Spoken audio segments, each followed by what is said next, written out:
Bismillahirrahmanirrahim. Assalamualaikum warahmatullahi wabarakatuh. Innal hamdalillah nahmaduhu wa nasta'inuhu wa nastahdihi wa nastaghfiruh wa na'udzu bihi min shururi anfusina wa sayyiati a'malina. May yahdihillahu fala mudilla lahu wa may yudlil fala hadiya lahu. Asyhadu an la ilaha illallah wahdahu la syarika lahu wa asyhadu anna sayyidana wa nabiyyana Muhammadan 'abduhu wa rasuluhu man la nabiyya ba'dahu. Allahumma shalli wa sallim ala sayyidina Muhammadin miftahi babi rahmatillah adada ma fi ilmillah salatan wa salaman daimaini bidawami mulkillah wa ala alihi wa sahbihi. Allahumma rabbi shrah li sadri wa yassir li amri wa hlul 'uqdatam min lisani yafqahu qawli. Subhanaka la ilma lana illa ma 'allamtana innaka antal alimul hakim. Allahumma rzuqna fahman nabiyyin wa hifdhal mursalin wa ilhamal malaikatil muqarrabin. Allahumma awwinna bil ilmi wa zayyinna bil hilmi wa akrimna bit taqwa wa jammilna bil afiyah. La hawla wa la quwwata illa billahil aliyyil azim. Walhamdulillahi rabbil alamin. نوينا التعلم والتعليم والتذكر والتذكير والنفع والانتفاع والإفادة والاستفادة والحث على التمسك بكتاب الله تعالى وسنة رسوله والدعاء إلى الهدى والدلالة على الخير ابتغاء وجه الله ومرضاته وقربه وثوابه سبحانه وتعالى. نوينا التعلم في هذا المجلس المبارك على ما نواه آباؤنا وأسلافنا الصالحون وعلى ما علمناه شيخنا على هديناه وعلى كل صالحة جامعة شاملة نافعة من خيرات الدنيا ونعم الآخرة وإلى حضرة النبي المصطفى محمد صلى الله عليه وسلم بسر الفاتحة. الحمد لله رب العالمين الرحمن الرحيم مالك يوم الدين إياك نعبد وإياك نستعين آمين يا رب العالمين. Hadratul muhtamin muhtaramin yang dimuliakan Allah Subhanahu wa taala. Alhamdulillah wa syukurillah, pada malam hari ini kembali kita dipertemukan Allah dalam majlis ta'lim, dalam ta'lim mingguan kita. Mari kita luruskan niat kita, kita perbaiki niat kita, kita murnikan niat kita semata-mata mengharap ridha Allah Subhanahu wa taala, berharap apa yang kita pelajari menjadi manfaat untuk diri kita, keluarga dan pada orang banyak, dan mudah-mudahan menjadi asbab Allah Subhanahu wa taala dan Rasulnya ridha kepada kita. Amin Allahumma amin. Salawat beruntaikan salam terlimpah ruah kepada hadratul Rasul baginda Nabi Muhammad sallallahu alaihi wa alihi wa sahbihi wasallam beserta keluarga sahabat ikut sekalian. Amin Allahumma amin. Hadratul muhtaramin yang dimuliakan Allah, setelah pada majlis yang lalu kita telah membahas tentang bagaimana hak-hak muslim, salah satunya menceritakan tentang betapa adilnya para pemimpin terdahulu, maka pada malam hari ini kita akan membahas tentang anjuran untuk melaksanakan hak-hak muslim dan larangan atau peringatan daripada meninggalkannya. Bismillahirrahmanirrahim. Radhiyallahu ankum. Qala al-muallif nafa'ana Allah ta'ala bin ulumi fid dharain. Amin. Al-hathu 'ala al-qiyami bi huquqil muslimi wat tahdhiru min tarkihi. Anjuran untuk mengerjakan atau menunaikan hak-hak seorang muslim dan kemudian larangan atau peringatan daripada meninggalkan hak-hak muslim tersebut. Yang pertama, bismillahirrahmanirrahim. Radhiyallahu ankum. Yanbaghi an taquma bihuquqin nasi wa illam yaqumu bihuquqika wa la tas'alhum an 'adami qiyamihim bihuquqika bal ihmilhum ala halatin hasanatin fa inna dhalika min akhlaqis siddiqin. Maka dikatakan oleh Sayyidina Al-Habib Zain bin Ibrahim bin Smith, beliau menyatakan, seyogianya lah engkau wahai saudaraku untuk melaksanakan atau menunaikan hak-hak orang lain sekalipun mereka tidak menunaikan hakmu atas dirimu. Kemudian beliau menyatakan, dan janganlah engkau menanyakan kepada mereka kenapa hakmu tidak dipenuhi oleh mereka, akan tetapi bawalah mereka dalam kondisi yang baik.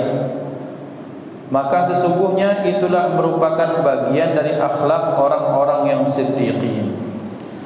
Ikhwan yang dimuliakan Allah Subhanahu wa taala, pada kitab ini, pada bab ini kita membahas tentang hak seorang muslim, yang diantara akhlak orang-orang yang luar biasa yang disebut sebagai siddiqin itu adalah ketika ada orang-orang yang tak menunaikan hak kita, artinya kita mendapatkan hak tapi dia tak menunaikan hak kita, kemudian kata beliau, maka tetaplah engkau menunaikan hak-hak mereka sekalipun mereka tak menunaikan hakmu atas mereka. Dan jangan engkau tanyakan kenapa engkau, kemudian kenapa wahai saudaraku, kenapa engkau tak melaksanakan hakku. Karena kata beliau, itulah akhlak orang-orang yang baik. Akhlak orang yang baik itu tidak perlu mendapatkan balasan atau tak perlu mencari perhatian, tak perlu menanyakan mengapa orang-orang tak memenuhi hak atas dirinya. Contoh sederhana, bahwa salah satunya dalam kehidupan bermasyarakat, hak paling kecil bagi seorang muslim itu misalnya dalam kehidupan bertetangga. Maka dalam kehidupan bertetangga itu ya, sebagai muslim itu kan ada kalanya dalam satu ayat dinyatakan wa yamna'unal ma'un, bahwa pendusta agama itu adalah mereka yang dalam salah satu tafsirannya mereka enggan memberikan bantuan terhadap tetangga terhadap kebutuhan sehari-hari. Al-ma'un itu misalnya kalau kurang cabai, kurang bawang, atau kurang beras, minyak dulu, atau minta berapa canting lah bahasa kita. Kemudian ternyata kita tak punya mesin apa, alat apa, kita minjam. Nah ini para pendusta agama itu mereka tak hobi, tak senang melakukan hal tersebut. Maka bagi akhlaqus siddiqin itu dikatakan oleh Habib Zain bin Ibrahim bin Smith hafizahullah, beliau menyatakan bahwa hak seorang muslim itu sekalipun dia tak memenuhi hak atasmu, maka tetaplah engkau memberikan hak-hak mereka. Artinya misalnya ketika mereka, kalau kita lihat sebagai tetangga, kita lihat dia sedang butuh, maka apa yang bisa kita bantu, kita bantu.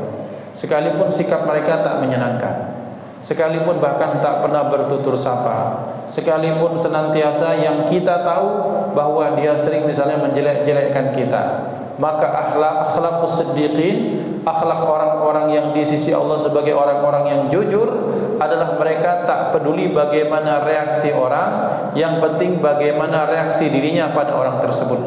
Artinya dia tetap berikan kebaikan, berikan bantuan, dia pinjamkan sesuatu ketika membutuhkan, sekalipun ternyata ini tetangga tak berbuat baik kepadanya. Satu. Kemudian yang kedua, ketika kita lihat dalam kehidupan bermasyarakat, ternyata dalam kehidupan dalam hal yang lebih luas, ternyata kita punya teman kerja, rekan kerja. Ini rekan kerja ini kita tahu banyak memakan hak kita.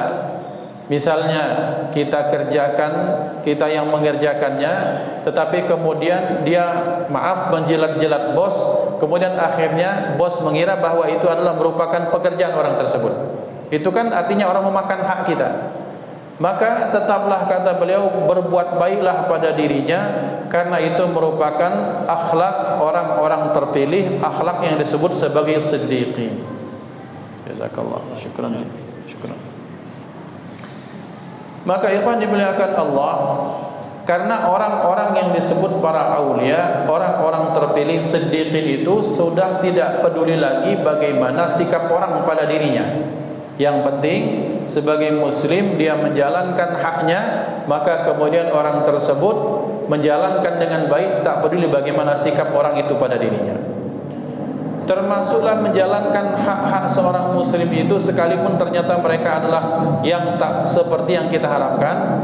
Misalnya kita punya teman, ada tetangga, ada mungkin orang yang hidup di komplek atau persekitaran kita, Tiap hari dia itu mungkin menyatakan kita ini ahli ini, kemudian orang salah atau apa. Tapi ketika dia meninggal, maka kita tetap doakan Allahumma ighfirlahu warhamhu wa'afi'fu anhu.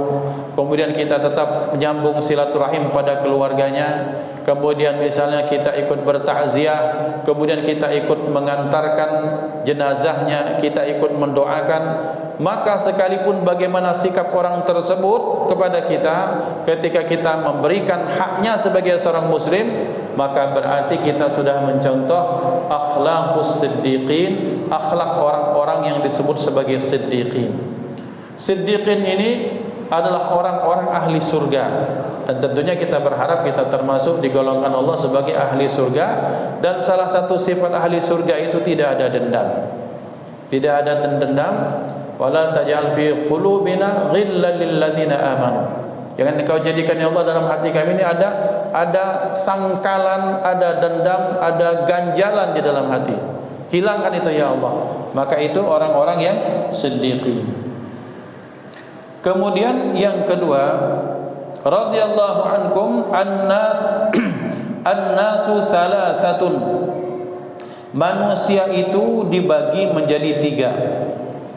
Yang pertama, man qama bihuquqin nasi wa illam yaqumu bihuquqihi fahadha minas siddiqin. Manusia itu dalam konteks memberikan atau tak memberikan hak, maka itu mereka itu ada tiga. Yang pertama adalah orang-orang yang menunaikan hak orang lain. Artinya sebagai muslim dia punya kewajiban untuk menunaikannya. Berarti orang yang saya tunaikan kewajiban, berarti dia mendapatkan haknya. Maka yang pertama, orang yang menunaikan hak orang lain dari dirinya, sekalipun mereka tak memberikan haknya dari mereka. Artinya mereka tak berbuat baik kepada saya misalnya, maka saya tetap berbuat baik. Itu adalah golongan yang pertama, itu disebut sebagai as-siddiqin. Kemudian yang kedua, man qama bihuquqin nasi in qamu bihuquqihi fahadha minal muqtasirin. Yang kedua, orang yang mau menunaikan hak orang lain selama orang tersebut menunaikan hak atas dirinya. Artinya berbalas. Kalau saya beri, dia pun harus memberi. Kenapa saya memberi dia? Karena dia berbuat baik pada saya.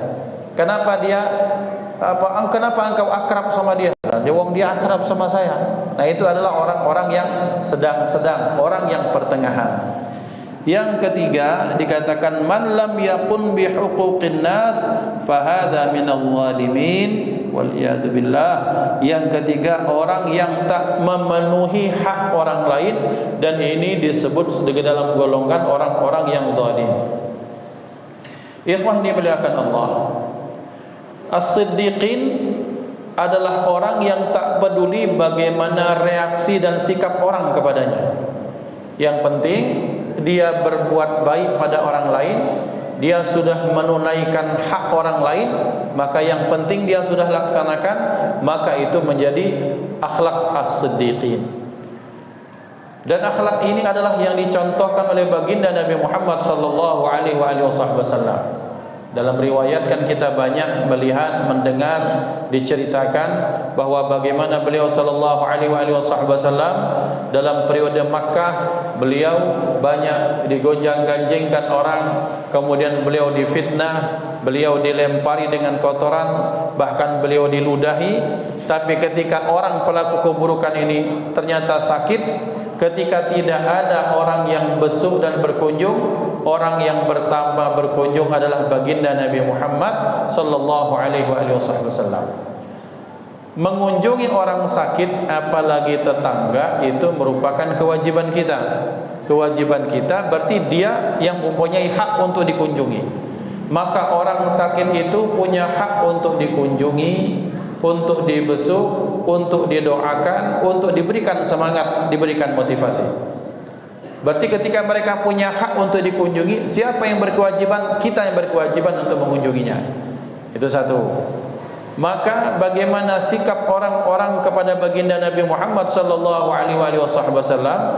Mau orang berbuat baik kepada beliau, beliau baik. Mau orang berbuat buruk pada beliau, beliau tetap baik. dan ini merupakan orang-orang yang terpilih. Bagaimana tidak terpilih sementara mereka adalah orang-orang yang mampu menekan dan menepis egonya masing-masing. Nah, kemudian yang kedua, ada orang yang mau melaksanakan kewajibannya atau menunaikan hak orang lain atas dirinya selama orang itu berbuat baik kepadanya. Dan ini tingkatan orang-orang yang pertengahan, dan ini orang kebanyakan. Ngapo kau galak berbuat baik? Ngapo kau galak datang ketika dia ngadakan acara? Karena dia galak undang. Karena ketika dia punya acara dia ngundang, ketika saya undang dia datang. Kemudian kadang-kadang ustaz dia itu sering beri bantuan kepada saya, ya saya pun berbuat baik pada dia. Nah, ikhwan dimuliakan Allah, ini al-muqtasirin. Kenapa engkau mau berteman, mengucapkan salam, menegur dia? Karena dia mengucapkan salam, tersenyum dan menegur aku. Tapi kepada fulan bin fulan, maaf baik maksudnya. Ngapa? Dia kalau ketemu melengos terus ke aku. Ucap ke salam, dah galak jawab. Ini kan berarti orang dalam level pertengahan. Dan ini amat sangat banyak yang seperti ini. Artinya bahwa sangat manusiawi ketika orang berbuat baik padanya maka dia balas. Sementara pada ranking yang pertama tadi ada orang berbuat baik padanya dia berbuat baik, ada orang berbuat buruk padanya pun dia tetap berbuat baik. Nah, level yang kedua tidak seperti itu. Ngapo kau dak ngundang dia? Dia tu kalau ada acara dak pernah ngundang aku. Ini terjadi. Seolah-olah pecah ado kepentingan, semacam ada transaksi. Kalau ente baik, ane baik. Ente buruk, ane buruk. Kira-kira seperti itu. Maka ini orang level pertengahan. Kemudian yang ketiga, siapa mereka? Mereka adalah man lam yakum bihuquqin nas. Mereka adalah orang-orang yang tak menunaikan atau tak melakukan, tak membayarkan hak orang lain. Ada tetangga mestinya berbuat baik, ternyata dia sebaliknya dia tukang kompor orang di komplek. Kemudian mestinya di satu komplek dia membawa ketenangan, ketika dia datang membawa kericuhan. Kemudian orang banyak membantu dia ketika dia kesusahan, pas ketika tiba saatnya dia naik daun kemudian dia melupa. Wala ta'uduhu illa idza 'adaka fahadha akhlaqut tujjari fahum ma yu'tuna syai'an illa bil 'iwadi. Dinyatakan oleh Zaidun al-Habib Zaid bin Ibrahim bin Ismail, beliau menyatakan seperti ini: jikalau engkau tidak memberikan hadiah pada orang lain karena orang tersebut tak pernah berikan hadiah kepadamu, kemudian terdengar berita bahwa fulan bin fulan orang itu sakit, engkau tak membesuknya dengan alasan bahwa dia tak membesuk dirimu ketika engkau sakit, maka ini dikatakan beliau akhlaqut tujjar. Ini akhlaknya para bisnismen, akhlaknya pedagang. Kenapa disebut akhlak pedagang? Akhlak pedagang itu mereka akan bertanya dulu, saya dapat apa kalau melakukan ini? Atau ini disebut sebagai orang akhlak pedagang karena pedagang itu mengutamakan transaksi. Jadi sifatnya transaksional. Artinya kalau ada orang dia membesuk kita ketika sakit, kita besuk dia. Tapi manakala ternyata ketika kita sedang sakit dia tak membesuk, kita cireni orang tersebut. Kita ingat namanya, sengaja ketika dia sakit, sengaja bahkan kita tak besuk dia. Maka ini orang disebut sebagai akhlaknya akhlak tujjar, akhlak para pedagang. Para pedagang itu kalau tak ada untung dia tak mau mengerjakan, kalau tak ada untung tidak mau dia lakukan. Maka ini akhlaknya para pedagang. Nah, ikhwan dimuliakan Allah, tentunya kita pengen jadi akhlak orang yang merdeka. Merdeka itu dalam artian sudah tidak ada kepentingan sedikit pun di situ, dan itu merupakan akhlak yang sangat mulia, berat, tetapi ketika kita mampu melakukan, kita mendapatkan balasannya lebih daripada Allah Subhanahu wa taala. Karena dikatakan oleh Sayyidina Ali Zainal Abidin As-Sajjad, beliau menyatakan bahwa orang ketika berbuat baik atau ketika beribadah kepada Allah itu kan dibagi kepada tiga. Bahwa yang pertama ada orang yang ketika dia beribadah melakukan kebaikan takut karena dipecut oleh tuannya, disiksa, takut siksaan, takut ketika dia dimarahi, takut dipotong gaji, sehingga ketika dia melakukan sesuatu itu dengan keterpaksaan, maka ini adalah akhlaknya siapa? Amalnya siapa? Amalnya para abid atau para budak hamba saya. Hamba saya kalau melakukan kebaikan tak melakukan tugas kecuali karena dipukul dulu sama oleh bosnya, oleh yang sayyidnya, oleh yang punyanya. Itu yang pertama. Yang kedua kata beliau, ada yang disebut sebagai ibadatut tujar, ibadahnya, perbuatan baiknya para bisnismen, para pedagang. Yang mereka ini kalau melakukan sesuatu, pertanyaan dalam hatinya, saya dapat apa? Kalau saya berbuat baik pada orang tersebut, saya dapat apa dari dia? Kalau dia memberikan keuntungan, saya mau. Tapi kalau dia tak memberikan saya keuntungan, boro-boro besok itu maaf baiklah, tak pernah berbuat baik kepada saya kok, saya tak kenal. Memanglah kami satu komplek, tapi ditegur melengos, kemudian diucap salam tak jawab, kemudian ketika ana lagi ada apa-apa tak pernah datang. Ini masih mikirkan transaksi. Sementara yang terakhir kata beliau disebut sebagai ahrar, ibadatul ahrar. Siapa mereka al-ahrar? Orang-orang merdeka, orang-orang yang ketika mereka melakukan sesuatu maka tidak lain dan tidak bukan dalam pikirannya hanya Allah semata-mata. Jadi sudah tidak peduli lagi dengan reaksi manusia padanya, sudah tidak peduli lagi dengan saya dapat apa dari manusia. Yang dia pikirkan adalah Allah Subhanahu wa taala. Terbebasnya dia dari segala kepentingan itu disebut sebagai orang yang merdeka. Karena orang merdeka ketika melakukan sesuatu tidak ada paksaan, tidak takut terhadap sesuatu. Juga dia merdeka dari kepentingan transaksi. Pokoknya saya bebas, saya melakukan apapun bukan karena paksaan, bukan karena ada modus di balik apapun itu, tetapi semata-mata libtigha'i mardatillah wa li syafaati Rasulillah, semata-mata mengharap ridha Allah dan syafaat baginda Nabi Muhammad sallallahu alaihi wa alihi wasallam. Dan itulah orang-orang yang merdeka, orang-orang yang bebas, sabda Rasulullah. Apa kata Imam Ali Zainal Abidin? Yang berikutnya,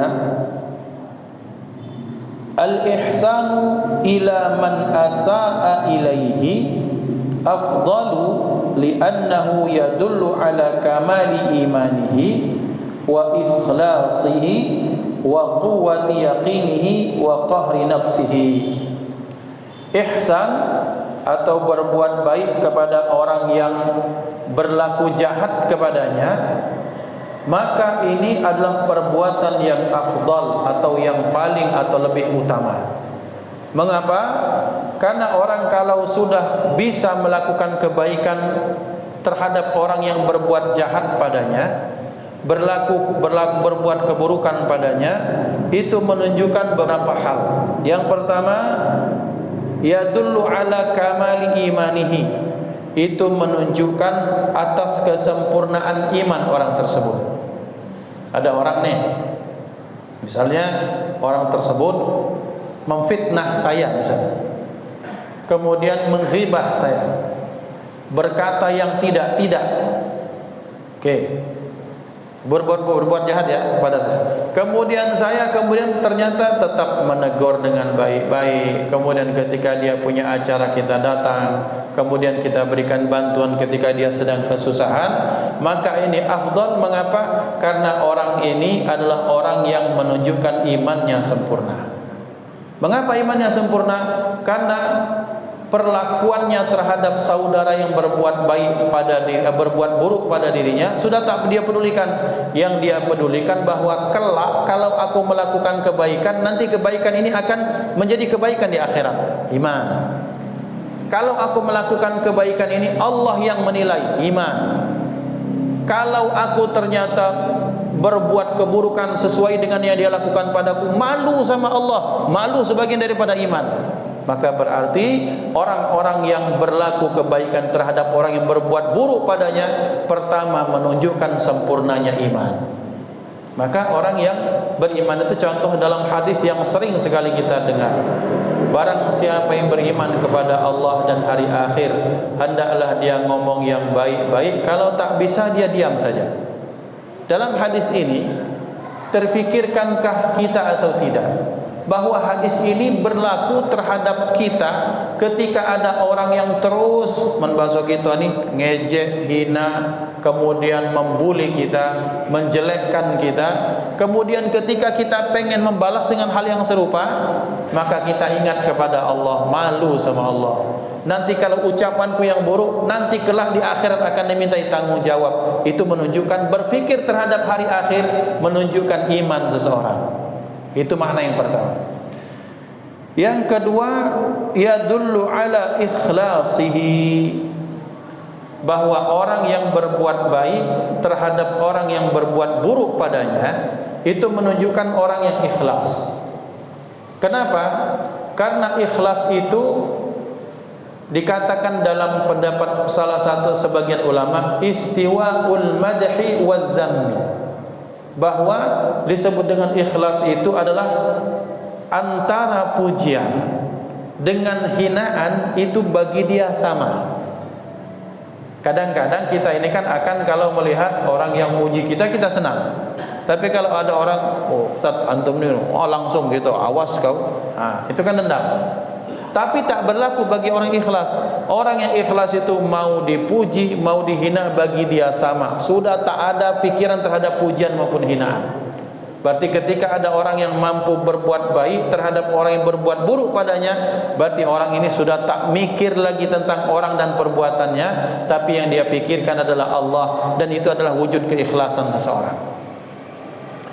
Bagaimana baginda Nabi Muhammad sallallahu alaihi wasallam dalam riwayat yang sering kita dengar, wabil khusus ketika bulan Maulid, bagaimana beliau memberikan makanan menyuapi makan kepada orang buta di pasar Madinah, orang Yahudi. Orang tersebut tiap hari, unsyiduka, katanya, aku berikan nasihat kepadamu, la tattabi'u Muhammadan, jangan ikuti Muhammad, karena dia seorang penipu, pendusta, orang gila, orang sesat. Sementara dia tidak tahu yang nyuapi itu adalah baginda Nabi Muhammad sallallahu alaihi wasallam. Bahkan Rasulullah cuma senyum, bahkan ketawa saja. Ini orang Masya Allah. Ketawanya bukan ngejek, senyumnya bukan ngejek, tidak, tapi senyumnya memang muncul dari orang ikhlas. Ya Allah, katanya, ada apa-apa, bismillah. Nah, ini derajat ikhlas yang sangat tinggi. Kalau kita ini kira-kira ente berbuat baik, payu, kalau ente buat jahat, payu kita bergocok. Kira-kira apa itu? Nah, kita ni mainlah senggol bacok lah, pokoknya lo jual gue belilah, kira-kira seperti itu. Tapi orang-orang ikhlas sudah tak peduli lagi tentang bagaimana sikap orang pada dirinya. Maka kita berharap mudah-mudahan Allah masukkan kita dalam golongan orang-orang seperti ini. Amin, Allahumma amin. Kemudian selanjutnya menunjukkan wa quwwati yaqinihi, mampu berbuat baik kepada orang yang berbuat buruk padanya, menunjukkan kuatnya keyakinannya. Keyakinan terhadap apa? Keyakinan terhadap janji Allah, man amila salihan falinafsihi wa man asaa fa'alaiha. Siapa yang berbuat baik, maka perbuatan baik itu kebaikannya akan balik kepada dirinya. Dan barang siapa yang berbuat buruk, berbuat jahat, maka itu pun akan kembali pada dirinya. Ikhwan, kadang kita ini berpikir itu seperti ini. Mengapa kadang kita malas berbuat baik? Karena kita berpikir bahwa kalau saya berlaku baik pada orang ini, dia miskin, tak ada kemungkinan dia bisa membantu saya. Kan pikir kita seperti itu. Ngapain saya bantu haula ini, masakin fuqara ini? Mereka tidak punya uang, bukan pejabat, bukan orang penting. Kita tidak tahu, kita lupa bahwa dunia ini berputar. Wa tilkal ayyamu nudawiluha bainan nas. Bahwa kata Allah, firman Allah, itulah hari-hari, kata Allah, itu aku perputarkan hari tersebut. Hari ini kita di pucuk, besok kita di bawah jurusam. Hari ini mereka yang di bawah, mereka bahkan di atas angin. Kita nggak tahu. Maka ketika ada orang yang berbuat baik pada orang lain, tentunya dia tak mengharap kebaikan balasan dari mereka. Tapi yakinlah bahwa kebaikan kita, kalau tak dibalas oleh mereka, satu saat yakin Allah akan membalas dari pintu dan tangan orang lain. Jadi kira-kira inilah bahwa pembelajaran dari kisah-kisah orang haji, orang yang umroh itu menjadi pembelajaran bagi dan kita semua, bahwa kalau pernah terlihat terjadi ya seperti ini misalnya, bahwa ini ada orang ketika dia duduk, tiap dia duduk itu ada wong yang nguluri duit bahasa gitu, memberikan uang, ada yang ngasih 1 real, 2 real, 5 real, ada yang ngasih makanan. Sementara dia duduk bersebelahan dengan orang yang bersebelahan dengannya tak dapat sama sekali. Ketika ditanya usut punya usut, fulan bin fulan sering berikan bantuan pada orang lain ketika di tanah airnya. Masya Allah, ternyata orang itu berbalas. Itu baru contoh kecil. Orang kalau menanamkan kebaikan, Allah akan berbuat baik atau bahkan pada anak keturunannya. Dia yakin bahwa perbuatan baikku sekalipun dia buruk kepadaku, maka kalau aku berbuat baik padanya, aku yakin bukan minta balas dari dia, tapi aku minta balas daripada Allah Subhanahu wa taala. Hatta sampai ternyata perbuatan baikku tak dibalas di dunia, bahkan itu lebih bagus karena Allah akan membalasnya di akhirat Allah Subhanahu wa taala. Keyakinan yang kuat. Kemudian mampu berbuat baik kepada orang buruk, menunjukkan apa? Yadullu ala ahli nafsi.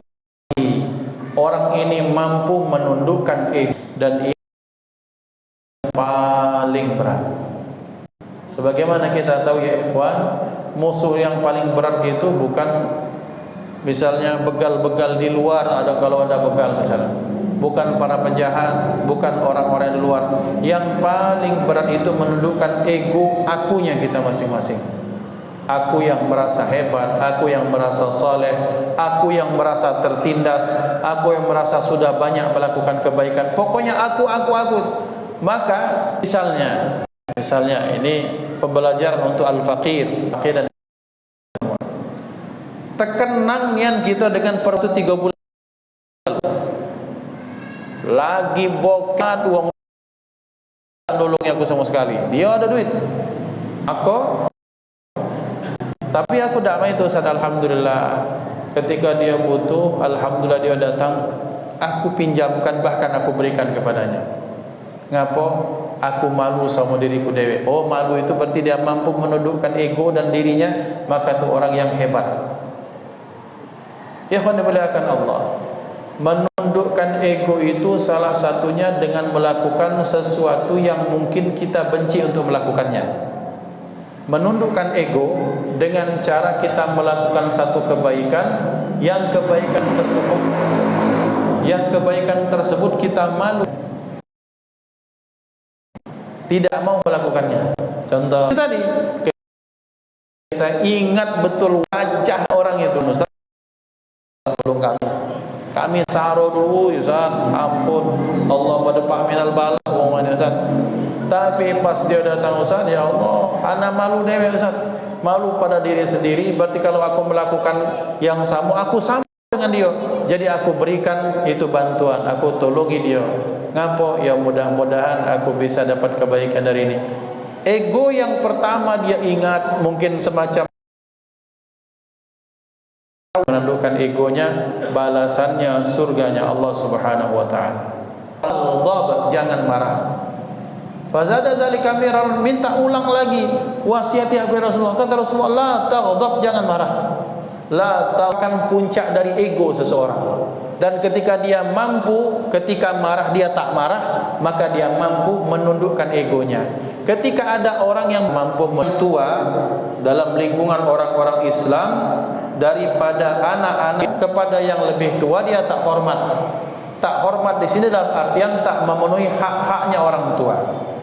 Maka pembelajaran ini pembelajaran wabil khusus di tempat-tempat lain misalnya, harus belajar bagaimana bahwa mereka ketika duduk didudukkan di tempat yang mulia, ketika diberikan di saat yang belakang itu pengen makan minum, tempat minum mereka mendapatkan makanan minum, pokoknya dilebihkan dari yang lain, karena memang hakikatnya mereka adalah orang tua kita. Cuma tiba-tiba Ada yang ngomong dengan wong tua itu dak apa-apa, dak usah cium tangan. Kita ni sama kalau orang tua berikan tempat istimewa di sini.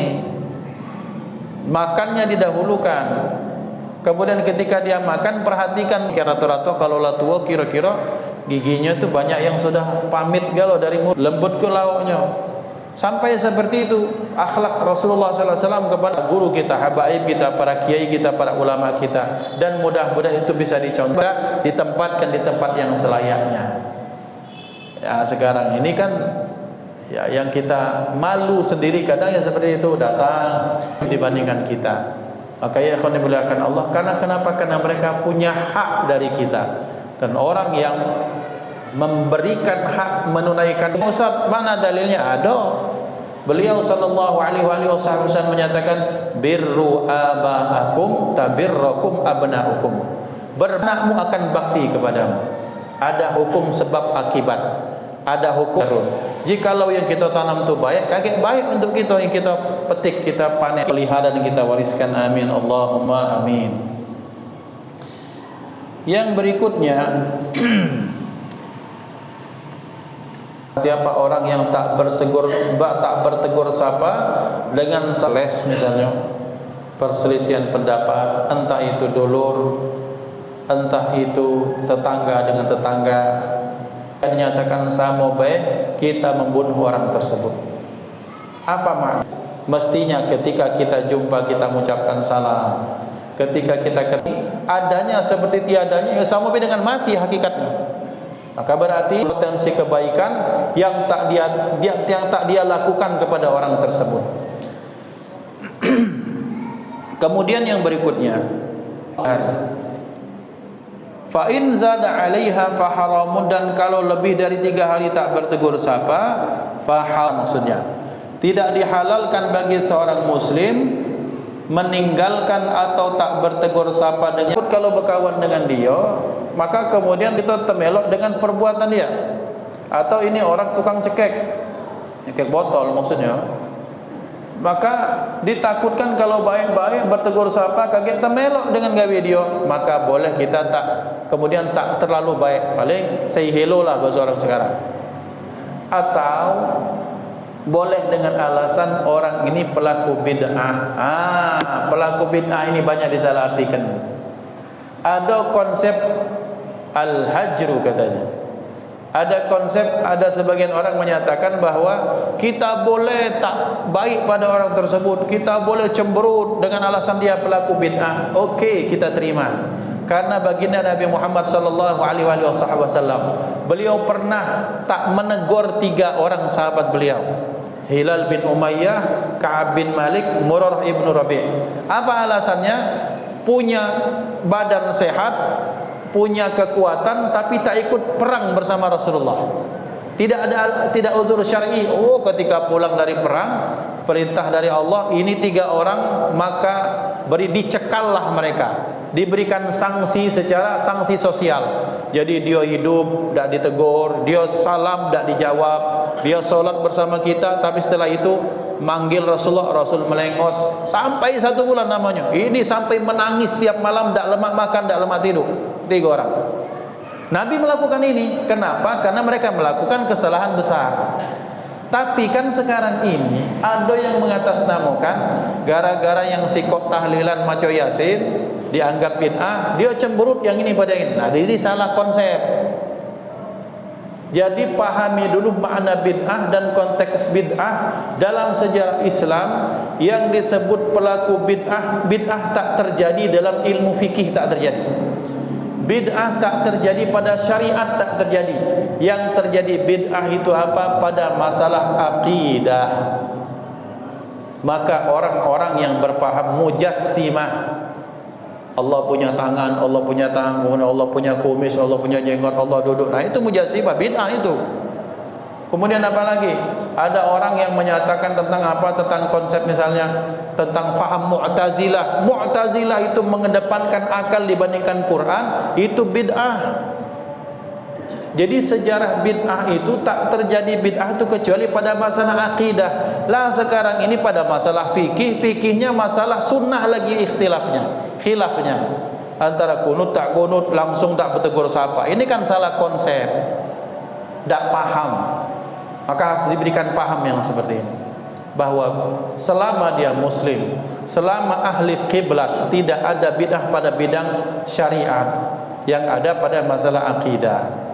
Ya Allah, kita cukupkan sampai di sini dulu. Mudah-mudahan manfaat. Usikum wa nafsi bittaqwallah. Mudah-mudahan menjadi kebaikan bagi kita bersama, dan mudah-mudahan kita semua dijadikan orang-orang yang dijadikan ahli siddiqin oleh Allah Subhanahu wa taala. Mari kita tutup dengan sama-sama membaca doa khitamul majlis. Ya Rabbana ta'arafna bi annana qtarafna wa annana asrafna ala ladha ashrafna fatub alaina taubah taghsil li kulli حوبا واستر لنا العورات وآمن الروعات واغفر لوالدينا ربي ومولودينا والأهل والإخوان وسائر الخلان وكل ذي محبة أو جيرة أو صحبة والمسلمين أجمع آمين يا رب أسمع فضلا وجودا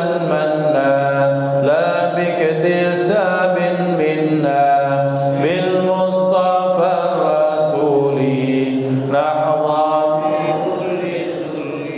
بالمصطفى الرسول نحظى بكل سولي بالمصطفى الرسول نحظى بكل سولي صلى وسلم ربي عليه عد الحب وآله وصحبه عداد طش السحب والحمد للإله في البدء والتناهي سبحان ربك رب العزة عما يصفون وسلام على المرسلين والحمد لله رب العالمين ثم السلام عليكم ورحمة الله وبركاته.